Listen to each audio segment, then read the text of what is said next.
I snagged your rich husband. The first call I received from my younger sister Lois, who hadn't replied to any of my messages, came just before our mother's funeral. I just got back from Hawaii with Keith. I brought you some chocolate souvenirs. Enraged at her thoughtlessness, I lost control and yelled at her in front of the entire family. You can have my husband, just get to the funeral already. Taken aback by my outburst and what I'd said, Lois could only respond with a bewildered, "What?" from the other end of the line. After giving her the address of the funeral home, I angrily hung up. I knew she'd try calling back, so I turned off my phone, sat down in the seat designated for the family, and tried to gather myself. My name is Emily, and I just turned 38. I grew up in a family of 4, my parents and my sister, who's 6 years younger than me. My parents were strict, especially with me, the eldest, but they always spoiled Lois because of her charming looks. Whenever Lois wanted something, she would flash an irresistible smile and say, "Emily, I want this," and I would almost always give in. Regrettably, this habit persisted even after she grew up, and she became an extremely troublesome sister. My father passed away due to illness 8 years ago, and my mother received a terminal diagnosis about 6 months ago. She had been in and out of the hospital. I married Keith, a senior colleague from work, 2 years ago, and moved away from my family home to an apartment near my office. Over the past 6 months, I was driving an hour each way to take care of my ailing mother in between work.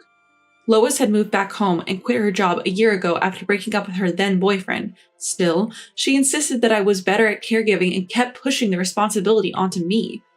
So I took a month off from work to care for our mother, but despite my best efforts, she passed away 2 days ago. And where was Lois? She had jetted off to Hawaii a week prior. I tried my best to convince her not to leave, but she wouldn't listen and went off anyway. At the funeral, after the priests finished speaking, friends and family began to pay their respects. It was a testament to my kind-hearted mother that not only relatives, but many of her friends also came to mourn. Several colleagues from my company also showed up. "I'm sorry for your loss." "Thanks. I'm just grateful that you allowed me to take time off to spend with my mother in her final moments." He's my father-in-law, the president of the company I work for. He's been extremely understanding about my situation and has helped me a great deal. "But where is Keith? I haven't seen him here." "Well, he's been overseas on a business trip since last week and I haven't been able to reach him." "Oh, I see. I'll ask the sales manager about it." For the large company he runs, Keith and I are in different departments. Keith works in sales and he constantly complains, "I'm always busy with business trips." I tried to understand that he was not here during this difficult time, but I was anxious about having to handle everything on my own, and without being able to contact him or my sister. Meanwhile, my father-in-law took time out of his busy schedule to attend the funeral, and his support almost brought me to tears. I felt so grateful for it. I had to hold back the tears that were almost overflowing. In the limo heading to the crematory with the rest of the family, I turned my phone back on, hoping that Keith might have tried to contact me. To my surprise, there were nearly 30 voicemails, most of them from Lois. Answer your phone. You can't just make up some ridiculous lies because you're upset that I took Keith from you. What I heard was her yelling voice. She took Keith from me? Have I heard something like that? When she called before the funeral, I was too preoccupied with the handling of the mourners to comprehend properly what she was saying. Lois and Keith are having an affair? No, that can't be true. I was startled and felt sudden agitation. Does that mean Keith was on a trip with her? Seriously? When I hastily checked the voicemail, there were several from my husband. "Emily, I'm so sorry, but you're a strong woman. You can survive on your own, but Lois, I need to support her, so let's break up." Hearing his message that sounded almost like a line from a soap opera, I heard myself mutter, "I wish I hadn't heard it. Why did I have to find out that my husband and sister were having an affair and having a great time in Hawaii during my mother's funeral? You need to come right away if you want to say your final goodbye to Mom. We're already heading to the crematory." I reluctantly called my sister and told her so. "That is not funny. Stop lying. You're just bitter because I took Keith from you." But it's the truth. "You must be upset about losing your husband. Yeah, he's the next company president and rich. I understand how you feel, Emily. So? But there are good lies and bad lies, you know. You're an adult. You should know better." I never thought I'd hear that from you. I was surprised, though I didn't know that you and Keith had been cheating. "I bet." Lois sounded really happy. Ever since we were kids, she would play tricks on me and laugh out loud when I fell for them. I sighed in frustration. Anyway, it's not the time for this. If you want to say your final goodbye to Mom, come now. "I'm tired of that lie." Then why don't you have Keith ask his father? On the other end of the phone, the two of them sounded like they were having a discussion. They probably didn't expect me to bring up his father. My husband, who was apparently right next to Lois, took the phone. "Emily, is that true?" "If you don't believe it, do whatever you want. I'm hanging up now." After a while, we arrived at the crematory. This is my last moment to say goodbye to Mom, and my mind is a mess. With the rush of these past few days and the grief of losing my mother, I no longer knew what to do, and I found myself with tears streaming down my cheeks. Seeing me like this, one of my relatives patted my back saying, "Your mom would surely be grateful to you, Emily. You took good care of her until the end." I stood in front of my mother's casket and said my final goodbye. "Mom, thank you for everything. I'm gonna miss you so much." It was right at the moment when her casket was carried out for the cremation. "Wait a minute, where's Mom?" With a loud voice, my sister and husband rushed in. When Lois saw the casket disappearing behind the doors, she tried to cling to it, but the doors are closed mercilessly in front of her. "No, I haven't said goodbye to Mom yet, stop it!" Lois was wailing, and Keith was standing behind her, stunned. "We should move as it's disturbing to others." "Why didn't you tell me, Emily? I couldn't see Mom at the end. It's your fault." "My fault?" "Absolutely. If it was this bad, you should have told me earlier. You never said anything." I can't count how many times I've explained our mother's health condition to Lois. Every single time she'd just brush it off saying, "I don't know how to handle any of this. I'll leave it to you, Emily." "That's right. This all happened because you didn't explain how serious your mother's condition was. It's your fault." Even my husband, Keith, started blaming me. I stared at them in fury. "Then what were you two doing all this time?" I raised my voice. Gasping, they finally fell silent. "If you can't say it, I will. You were on a fun-filled, romantic getaway in Hawaii together, weren't you?" The relatives started to murmur as they had been observing this in disbelief. Up until now, whenever relatives asked, "What's wrong with Lois?" or "Isn't Keith coming?" I've been making excuses for them so that they wouldn't look like the bad guys. "Mom, I'm sorry. I really wanted to say goodbye to you more quietly." Apologizing in my mind, I knew I had to clear up things here and steeled myself. "When exactly did this affair start? You knew I was on leave, caring for Mom, right? I was having a hard time. I asked for help numerous times, but all you two did was spend fun time together, didn't you?" "Enough, it's all your fault, Emily. It's because you didn't keep Keith close enough." What's that supposed to mean? "You need to prioritize your husband more. He said he was bored at home because all you talk about is work and caregiving. Poor Keith." Oh, so that's what he said.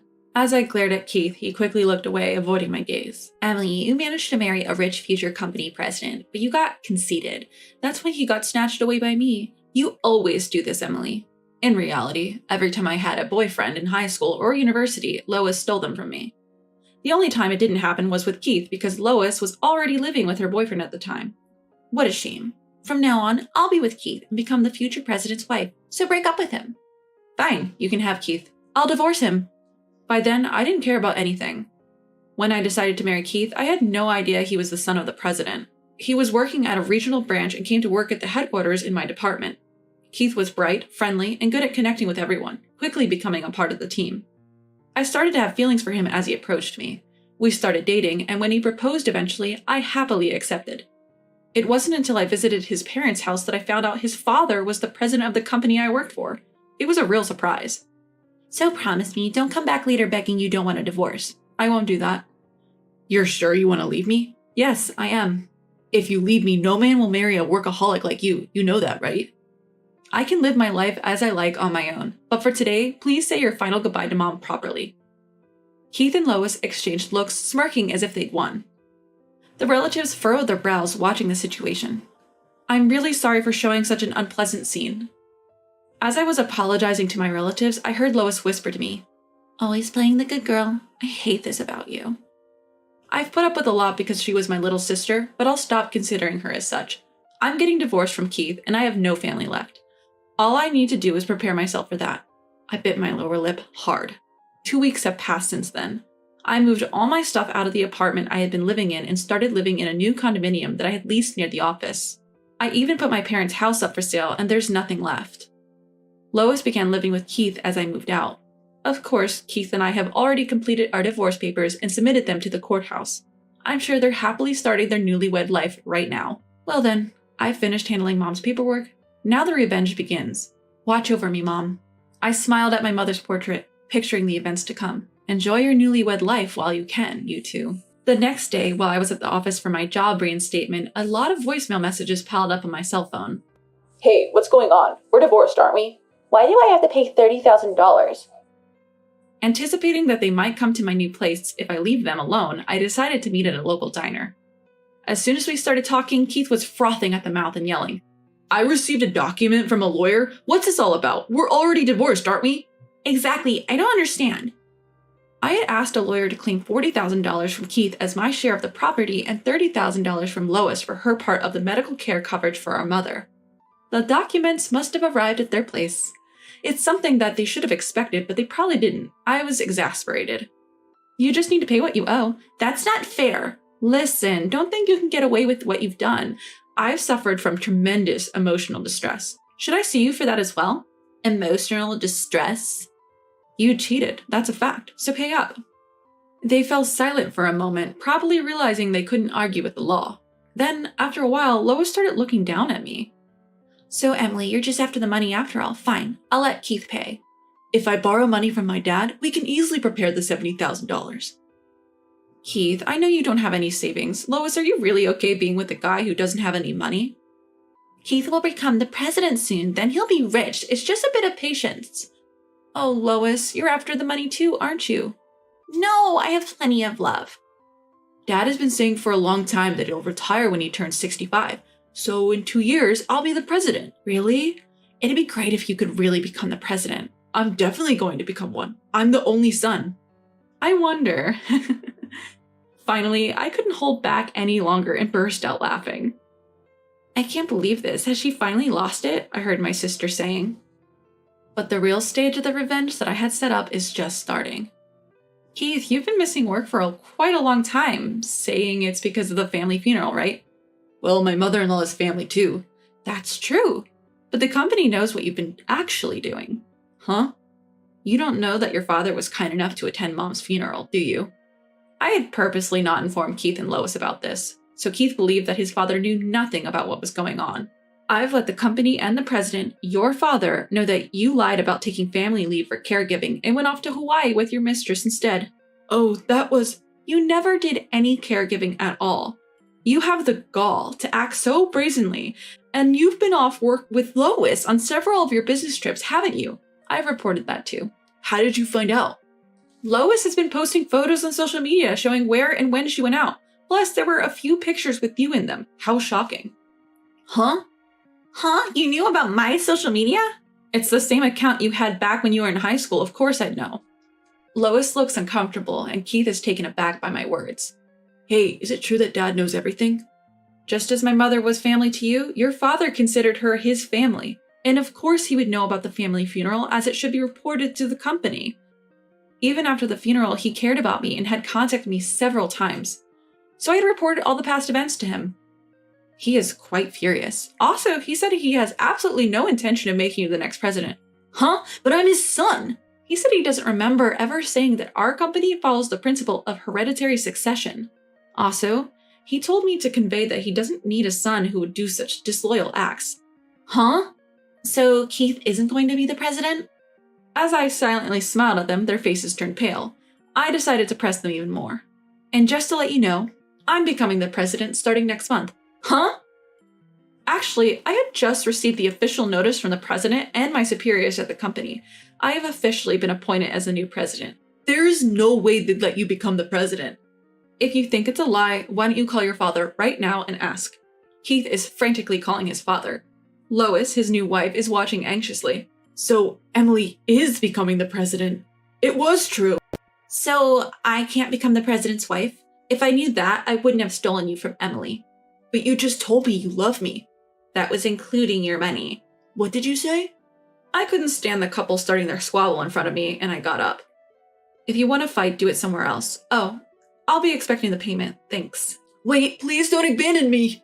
Please support me, sis. I apologize. I deftly sidestepped the hands that the two of them stretched out in desperation and left the place. After that, the two of them ended up getting a divorce. My ex-husband Keith was demoted by his father and eventually quit his job. Now he's working part-time jobs every day to pay what he owes me. Lois is said to be working in a bar at night. Apparently she was doing well at first, but she was fooled by a bad man and ended up in a terrible situation. I've become the president. That being said, it's for a small company that's like a tenant in the main company building, a subsidiary in the caregiving industry that was established based on the proposal I submitted during my caregiving leave. Still, the caregiving business is expected to expand in the future, and I'm expected to do well. I'll do my best from now on.